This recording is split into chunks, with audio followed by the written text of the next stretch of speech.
This is a good week in women's basketball because USA Women's won, but then we got, you know, a week and a half of extra basketball since Unrivaled has ended. And then the WNBA CBA agreements have reached a verbal agreement. I'm still waiting on more terms specific terms of what's actually being what was agreed upon. So that's something to look forward to. And March Madness has begun. Are your brackets completed? So my final four: UConn, South Carolina, Gamecocks, LSU, and Texas. That was a tough one because Don's Daily all the way, but I had to let go of my feelings on this one, and I'm rooting for UConn to win it all. I have UConn versus LSU in the championship game, but I have UConn winning it all. So that's my choice.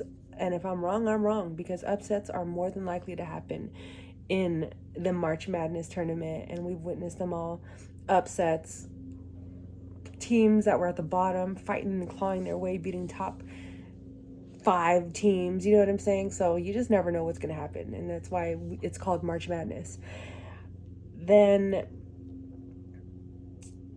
it's just a lot happening. It was a good week in basketball, and a lot more is going to unfold, especially when they actually roll out the terms. But it does look like Asia Wilson's going to be the first millionaire in the WNBA, which is finally.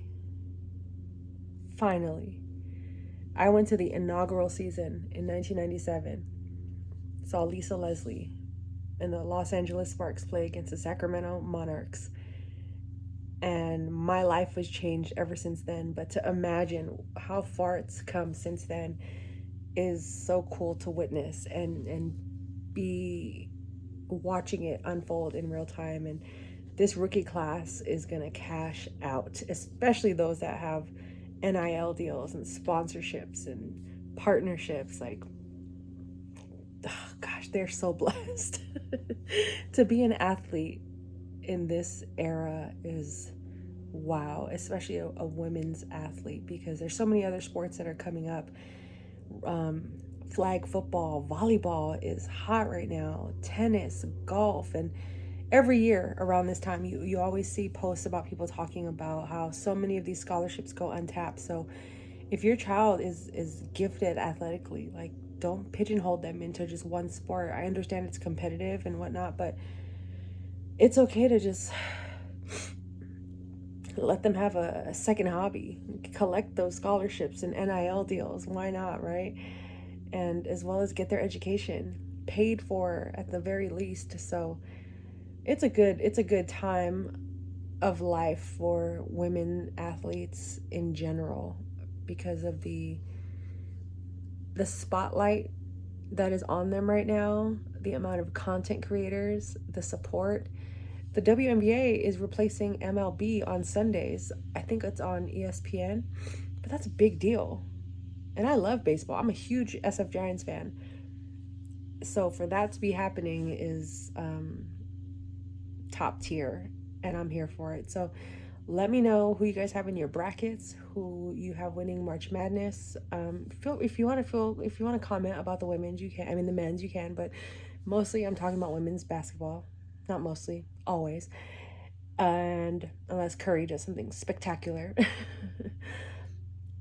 Shout out to the WNBA. I am so pumped for this Valkyrie season now that the CBA has been agreed upon, because I don't know what I would have done. I would have been just low-key bored out of my mind.